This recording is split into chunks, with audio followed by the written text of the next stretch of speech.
ಮಾಜಿ ಸಚಿವ ಬಿಸಿ ಪಾಟೀಲ್ ಅಳಿಯ ಆತ್ಮಹತ್ಯೆಗೆ ಶರಣಾಗಿದ್ದಾರೆ. ಪ್ರತಾಪ್ ಕುಮಾರ್ ಕೆಜಿ 41 ವರ್ಷದವರು ವಿಷ ಸೇವಿಸಿ ಆತ್ಮಹತ್ಯೆಗೆ ಶರಣಾಗಿದ್ದಾರೆ.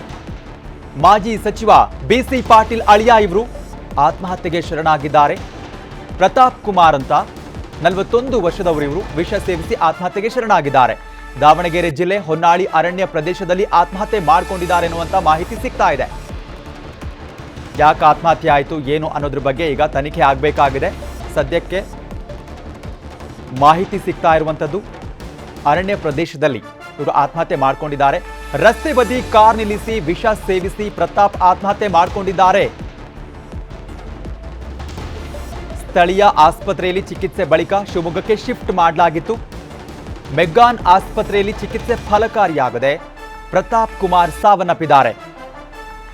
ಮಾಜಿ ಸಚಿವ ಬಿಸಿ ಪಾಟೀಲ್ ಅವರ ಮಗಳ ಗಂಡ ಪ್ರತಾಪ್ ಕುಮಾರ್ ಆತ್ಮಹತ್ಯೆಗೆ ಶರಣಾಗಿದ್ದಾರೆ.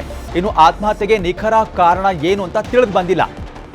ಸದ್ಯಕ್ಕೆ ಅವ್ರನ್ನ ಮೆಗ್ಗಾನ್ ಆಸ್ಪತ್ರೆಗೆ ದಾಖಲು ಮಾಡಲಾಗಿತ್ತು. ಆದರೆ ಆಸ್ಪತ್ರೆಯಲ್ಲಿ ಚಿಕಿತ್ಸೆ ಫಲಿಸದೆ ಸಾವನ್ನಪ್ಪಿದ್ದಾರೆ.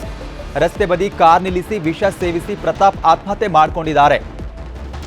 ಸ್ಥಳೀಯ ಆಸ್ಪತ್ರೆಯಲ್ಲಿ ಚಿಕಿತ್ಸೆ ಕೊಡಿಸಲಾಗಿತ್ತು. ಅದಾದ ಬಳಿಕ ಹೆಚ್ಚಿನ ಚಿಕಿತ್ಸೆಗಾಗಿ ಶಿವಮೊಗ್ಗದ ಮೆಗ್ಗಾನ್ ಆಸ್ಪತ್ರೆಗೆ ಇವ್ರನ್ನ ದಾಖಲು ಮಾಡಲಾಗುತ್ತೆ. ಆದರೆ ಮೆಗ್ಗಾನ್ ಆಸ್ಪತ್ರೆಯಲ್ಲಿ ಚಿಕಿತ್ಸೆ ಫಲಕಾರಿಯಾಗದೆ ಸಾವನ್ನಪ್ಪಿದ್ದಾರೆ. ಪ್ರತಾಪ್ ಕುಮಾರ್ ಕೆಜಿ 41 ವರ್ಷದವರು ಮಾಜಿ ಸಚಿವ ಬಿಸಿ ಪಾಟೀಲ್ ಅವರ ಅಳಿಯ ಮಗಳ ಗಂಡ ಬಿಸಿ ಪಾಟೀಲ್ ಅವರ ಮಗಳ ಗಂಡ. ಕಲ್ಯಾಣ ಕರ್ನಾಟಕ ಭಾಗದ ಸರ್ಕಾರಿ ಶಾಲೆಗಳ ಉಳಿವಿಗಾಗಿ ಏಕಾಂಗಿಯಾಗಿ ಯುವಕನೊಬ್ಬ ಪ್ರತಿಭಟನೆ ಮಾಡಿದ್ದಾನೆ. ಕೊಪ್ಪಳದ ಕಾರಟಗಿ ತಾಲೂಕಿನ ಉಳೇನೂರು ಗ್ರಾಮದ ನಿವಾಸಿ ಸುರೇಶ್ ಏಕಾಂಗಿಯಾಗಿ ಪ್ರತಿಭಟನೆ ನಡೆಸಿದಂತಹ ಯುವಕ ಇನ್ನು ಸರ್ಕಾರಿ ಶಾಲೆಗಳ ಕಲಿಕಾ ಗುಣಮಟ್ಟ ಕಳಪೆ ಆಗಲು ಕಾರಣರಾದ ಅಧಿಕಾರಿಗಳು ಹಾಗೂ ಶಿಕ್ಷಕರ ವಿರುದ್ಧ ಆದಷ್ಟು ಬೇಗ ಕ್ರಮ ಕೈಗೊಳ್ಳುವಂತೆ ಸರ್ಕಾರಕ್ಕೆ ಆಗ್ರಹಿಸಿತು. ಕಾಂಗ್ರೆಸ್ ಸಂಸದ ವಿಪಕ್ಷ ನಾಯಕ ರಾಹುಲ್ ಗಾಂಧಿ ಮಣಿಪುರಕ್ಕೆ ಭೇಟಿ ಕೊಟ್ಟರು. ಜಿರಿಬಾನ್ನಲ್ಲಿರುವಂತಹ ಪರಿಹಾರ ಕೇಂದ್ರಗಳಿಗೆ ಭೇಟಿ ಕೊಟ್ಟು ಸಂತ್ರಸ್ತರ ಜೊತೆ ಮಾತುಕತೆಯನ್ನು ನಡೆಸಿದರು. ರಷ್ಯಾದಲ್ಲಿ 22ನೇ ಭಾರತ ರಷ್ಯಾ ವಾರ್ಷಿಕ ಶೃಂಗಸಭೆ ನಡೆಯಲಿದೆ. ಈ ಹಿನ್ನೆಲೆ ಪ್ರಧಾನಿ ಮೋದಿ ರಷ್ಯಾಗೆ ಪ್ರಯಾಣ ಬೆಳೆಸಲಿದ್ದು ಶೃಂಗಸಭೆಯಲ್ಲಿ ಭಾಗಿಯಾಗಿದ್ದಾರೆ. ಇನ್ನು ಸಭೆಯಲ್ಲಿ ಪುಟಿನ್ ಜೊತೆ ಉಭಯ ರಾಷ್ಟ್ರಗಳ ಸಂಬಂಧ ಚರ್ಚೆ ಕೂಡ ನಡೆಸಲಿದ್ದಾರೆ. ವೈದ್ಯಾಧಿಕಾರಿಯಿಂದ ಸಿಬ್ಬಂದಿಗೆ ಕಿರುಕುಳ ಆರೋಪ ಹಿನ್ನೆಲೆ ಬೀದರ್ನಲ್ಲಿ ಕರ್ತವ್ಯಕ್ಕೆ ಗೈರಾಗಿ ಆರೋಗ್ಯ ಸಿಬ್ಬಂದಿಗಳು ಪ್ರತಿಭಟನೆ ಮಾಡಿದ್ರು. ನಗರದ ಮುನ್ನಾ ಖೇಳಿ ಸಮುದಾಯದ ಆಸ್ಪತ್ರೆಯಲ್ಲಿ ಕಪ್ಪು ಪಟ್ಟಿ ಧರಿಸಿ ಸಿಬ್ಬಂದಿ ಪ್ರತಿಭಟನೆ ಮಾಡಿದ್ರು.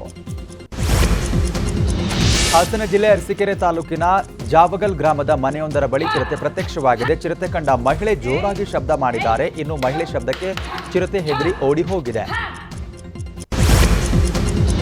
ನಿವೃತ್ತ ಶಾಲಾ ಶಿಕ್ಷಕರಿಗೆ ಪಾದಪೂಜೆ ಮಾಡಿ ವಿದ್ಯಾರ್ಥಿಗಳು ಬೀಳ್ಕೊಡುಗೆ ಕೊಟ್ಟಿದ್ದಾರೆ. ಯಾದಗಿರಿಯ ಸುರಪುರ ತಾಲೂಕಿನ ಕಕ್ಕೇರ ಗ್ರಾಮದ ಪ್ರೌಢಶಾಲೆಯಲ್ಲಿ ಲಕ್ಷ್ಮೀಬಾಯಿ ಶಾಲಾ ವಿದ್ಯಾರ್ಥಿಗಳು ಹೂಮಳೆ ಸುರಿಸಿ ಅದ್ಧೂರಿಯಾಗಿ ಬೀಳ್ಕೊಡುಗೆ ಕೊಟ್ಟರು. ಕನ್ನಡಿಗರ ನೆಚ್ಚಿನ ನ್ಯೂಸ್ 18 ಕನ್ನಡ ಈಗ ವಾಟ್ಸ್ಆಪ್ನಲ್ಲೂ ಲಭ್ಯ. ಕರ್ನಾಟಕ ದೇಶ ವಿದೇಶಗಳ 360 ಡಿಗ್ರಿ ಸುದ್ದಿಯ ವಿವರಗಳನ್ನ ನಿಮ್ಮ ಕೈ ಬೆಳುಗಳಲ್ಲೇ ಪಡಿಲಿಕ್ಕೆ ಈ QR ಕೋಡ್ ಅನ್ನ ಸ್ಕ್ಯಾನ್ ಮಾಡಿ ನಮ್ಮ ಚಾನಲ್ ಫಾಲೋ ಮಾಡಿ, ನೋಟಿಫಿಕೇಶನ್ ಆನ್ ಮಾಡಿ.